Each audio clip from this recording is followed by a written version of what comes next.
of this, the Philistines wanted to hurt Samson. So, nagkaroon ng war siya laban sa mga Philistine. So, dahil nanalo siya sa mga war, gusto siyang saktan ng mga Philistine.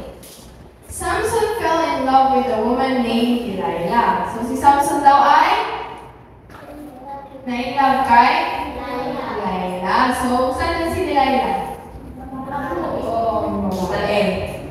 Sabi ni Delilah, "You're so strong," she said. "Tell me the secret of your strength." Sabi niya, "Ang lakas mo naman. Bakit ka kaya malakas? Sabihin mo sa akin yung secret mo. Bakit sobrang lakas mo?"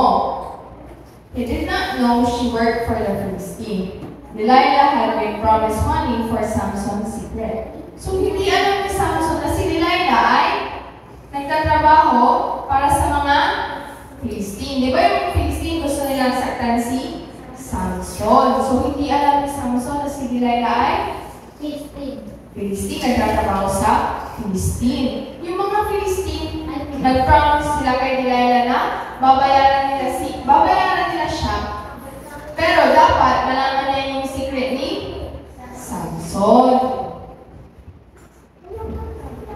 Finally, Samson told Delilah the secret. "It's my hair," he said.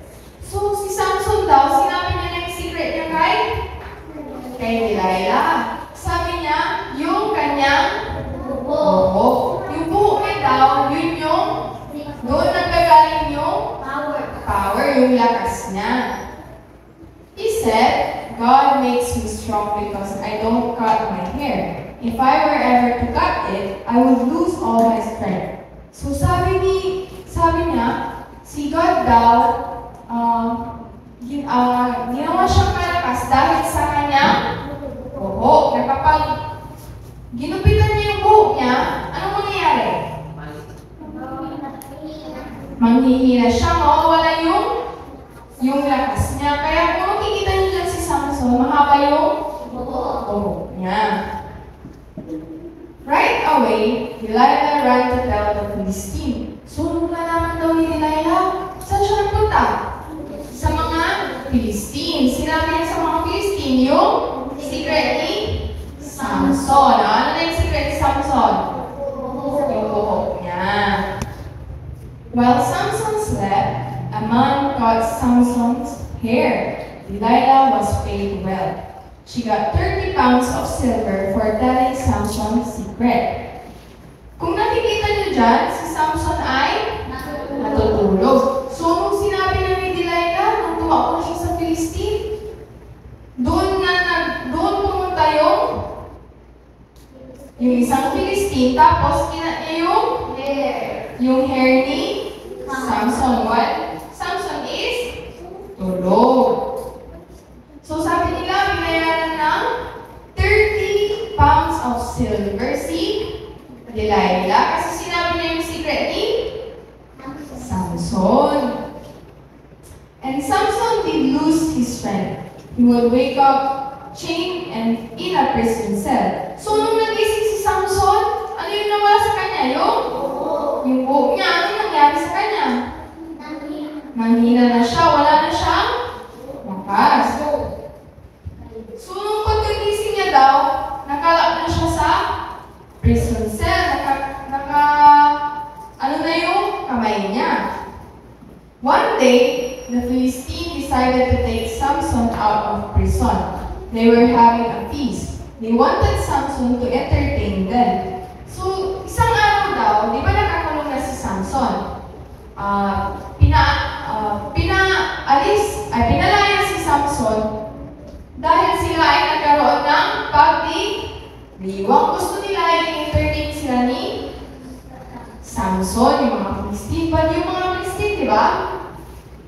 So, they did not know that while Samson was in jail, his hair and strength had grown. So, habang nasa prison daw si Samson, hindi alam ng mga Philistine na yung buhok ni Samson ay humaba na. So, nung humaba yung buhok ni Samson, ano na yung nag-gain niya?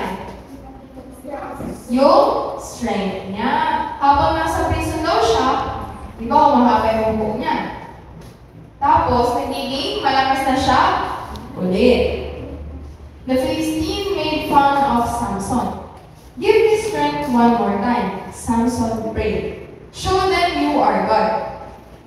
So, pinagtatawanan daw siya ng mga Philistine, pero hindi nila alam na bumalik na yung lakas ni Samson.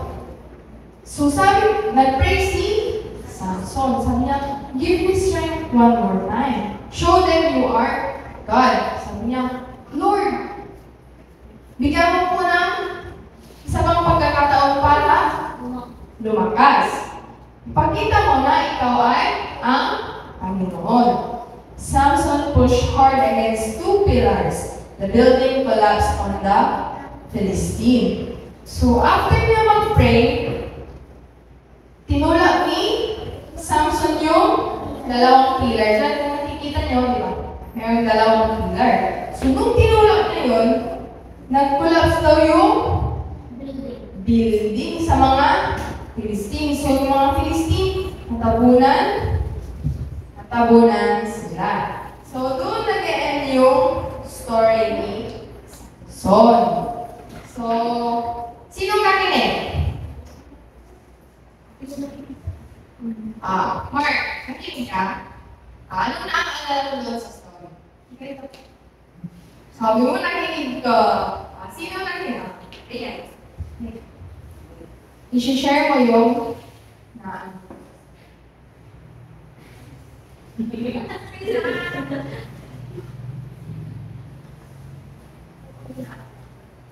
Inutay ko yung buhay sa asin. Sila na po nilagay na yung secret niya. nung tinilay na yung buhok ni Samson, tapos tinilay na yung secret. Nagino po siya. Okay, palakpakan natin si Miriam. Share ng nasusulat na ngayong araw. Ay, si Rian ang nakinig. Okay, isa nakinig. Sino pa? Bianca. Tapos susunod si Gino. Ano sa kanila? Ano po si Samson Perry. Ano nangyari na Sinabi na po yung secretary namin sa mga Philistine. Nagkakaliyan po siya. Kasi po, hindi ko pinili po.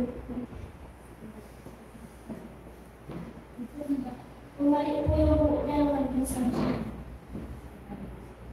Ano yung mga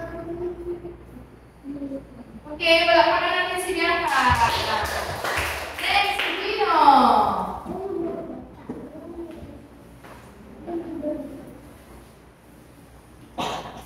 Nag-pray po si Samson.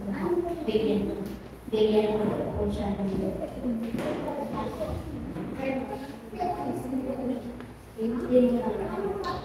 nanalo ng